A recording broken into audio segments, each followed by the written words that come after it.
आपका स्वागत है शॉर्ट हैंड गुरु यूट्यूब चैनल पर। डिक्टेशन शुरू होगा। 3, 2, 1 स्टार्ट। माओवाद से मुक्ति की समय सीमा निकट आ जाने के पूर्व बस्तर में 25 लाख के इनामी माओवादी सरगना पापा राव ने अपने 17 साथियों के साथ जिस तरह हथियार डाले, उसे माओवादियों के इस सबसे बड़े गढ़ में माओवादी हिंसा के अंत का एक निर्णायक क्षण मानना स्वाभाविक है, क्योंकि यह इस क्षेत्र का आखिरी बड़ा माओवादी सरगना माना जाता था। देश का माओवाद से मुक्ति की कगार पर पहुंचना एक बहुत बड़ी उपलब्धि है। इस उपलब्धि के लिए पूरा श्रेय मोदी सरकार और विशेष रूप से गृह मंत्री अमित शाह को जाता है, जिन्होंने यह संकल्प लिया कि एक निश्चित अवधि में माओवादियों को घुटने टेकने के लिए विवश किया जाएगा। यह संकल्प पूरा होता इसलिए दिखाई दे रहा है क्योंकि सुरक्षा बलों ने एक व्यापक और कहीं अधिक प्रभावी रणनीति के तहत माओवाद के खात्मे का अभियान छेड़ा। अच्छी बात यह रही कि इस अभियान में माओवाद ग्रस्त सभी राज्यों और वहाँ के सुरक्षा बलों ने पूरा सहयोग दिया।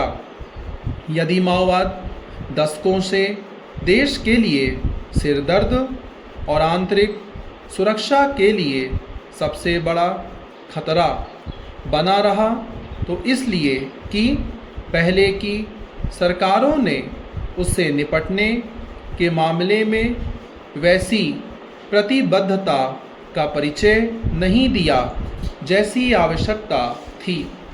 अब जब माओवाद अंतिम सांसें गिनता दिख रहा है, तो यह ध्यान रहे कि ग्रामीण क्षेत्रों में हथियारबंद माओवादी भले ही असहाय निरुपाय दिख रहे हों, लेकिन अर्बन नक्सल कहे जाने वाले उनके उन समर्थकों को अनदेखा नहीं किया जाना चाहिए जो माओवादी संगठनों को वैचारिक खुराक देते रहे हैं। स्पष्ट है कि केंद्र सरकार एवं राज्य सरकारों को हताश निराश माओवादियों को फिर से सिर उठाने का अवसर नहीं देना चाहिए। यह हिंसक विचारधारा किसी भी सूरत में दोबारा नहीं पनपनी चाहिए। माओवाद घोर अतिवादी एवं सभ्य समाज को चुनौती देने वाली एक विषैली और विजातीय विचारधारा है। स्पष्ट है कि इस विचारधारा का सामना विचार के स्तर पर भी करना होगा। ऐसा करते समय यह भी स्मरण रखना होगा कि निर्धन वंचित ग्रामीणों और विशेष रूप से वनवासियों के हितों की रक्षा की फर्जी आड़ लेकर पनपी इस विचारधारा को समय समय पर राजनीतिक संरक्षण भी मिला। चूँकि माओवादी भोले भाले ग्रामीण लोगों के हितों के बहाने कमीशन खोरी और उगाही करने वाले गिरोह में तब्दील हो गए थे, इसलिए वे अपने को सशक्त करते चले गए। सबसे आश्चर्यजनक बात यह रही कि वे विभिन्न स्रोतों के आधुनिक हथियार एवं विस्फोटक भी हासिल करने में समर्थ रहे।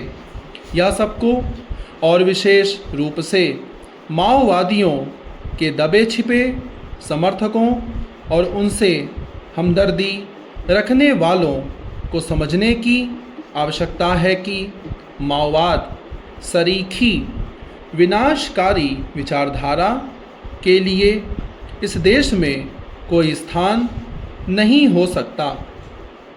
चैनल को सब्सक्राइब करना ना भूलें।